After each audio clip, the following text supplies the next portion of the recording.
Olá pessoal, tranquilo? Então vou aqui gravar para vocês o vídeo do primeiro desafio, né, ali da disciplina de termo que a gente está tendo nesse semestre. E aí é o seguinte, né? O que ele quer? Né? Ele quer que a gente determine ou calcule a energia de Gibbs padrão do nitrogênio em duas pressões, em 10 atmosferas e 0,2 atmosferas, numa temperatura constante aqui de 25 graus. Ele deu para a gente a energia padrão a 25 graus, na mesma temperatura, porém na pressão de 1 atm, né? E aí ele deu essa expressão aqui. A primeira coisa que a gente precisa entender, que é importante para esse exercício, é de onde que vem essa expressão, né? O original dessa expressão, né, eu até comentei com vocês na aula, ó, pressão em atm, ou seja, ela já está ajustada para atmosferas, é o seguinte, é energia de Gibbs, energia padrão, tá?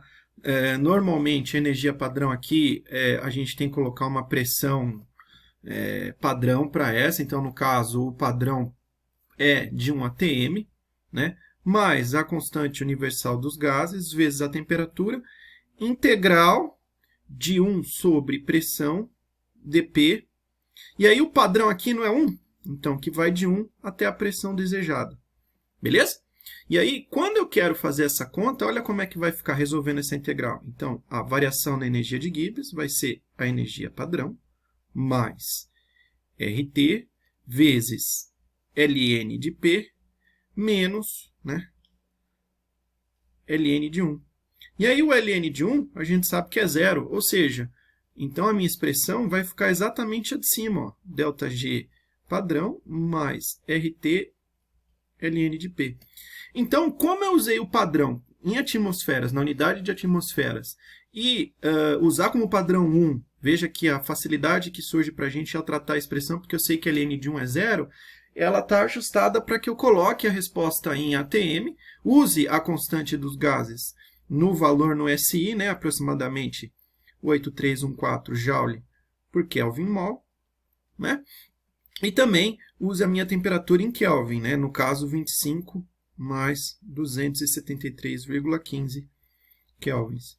E aí eu não preciso me preocupar em converter, né? A gente sabe que um ATM é aproximadamente 1,01325 vezes 10 a quinta Pascal, né? Inclusive o bar é o ajuste do ATM para o SI, então eu não preciso me preocupar com isso.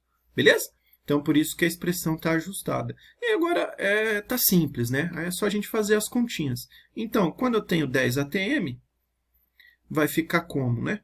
Meu ΔG vai ser o padrão, que a 25 graus é zero.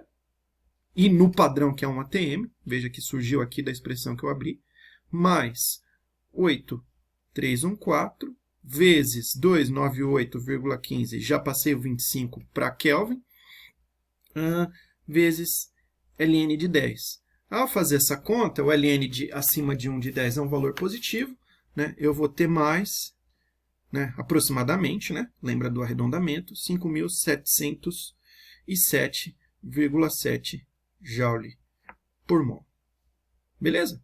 Então, essa é a variação da energia de Gibbs numa pressão acima do padrão. Se ela for abaixo do padrão, ou seja, o que o exercício quer também a 0,2, 1/5 do padrão, né?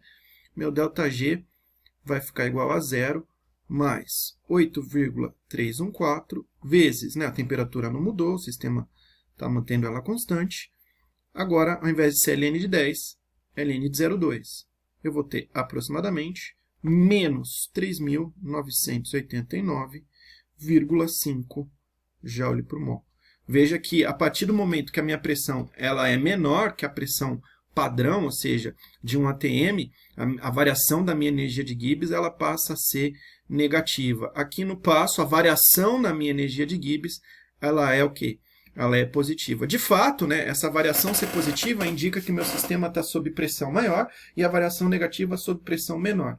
Tá? Aqui não tem uma tendência de saber se vai haver reação, espontaneidade ou equilíbrio, né? Aqui ele só está indicando a tendência de eu tenho uma pressão menor, então maior, então a tendência da energia de Gibbs é que a variação dela aumente, o que indica, né, quanto maior a pressão, eu tenho que ter um volume menor, né? Ou seja, para compensar essa maior pressão, e aqui justamente o contrário, né? Ou seja, a pressão diminui, o volume, eu tenho uma expansão desse gás. E aí a gente vê a expansão e a contração do gás através do sinal positivo e negativo na energia de Gibbs. Lembra que a energia de Gibbs ela pode ser encarada como V dP menos S dt. Temperatura constante, a entropia não tem influência no meu sistema, e o volume aqui variando, né, com a pressão. Beleza? Então esse é o nosso primeiro desafio lá, que eu propus para vocês, que é o exercício 3 da aula 2. É isso aí, turma. Bons estudos, um grande abraço, fui!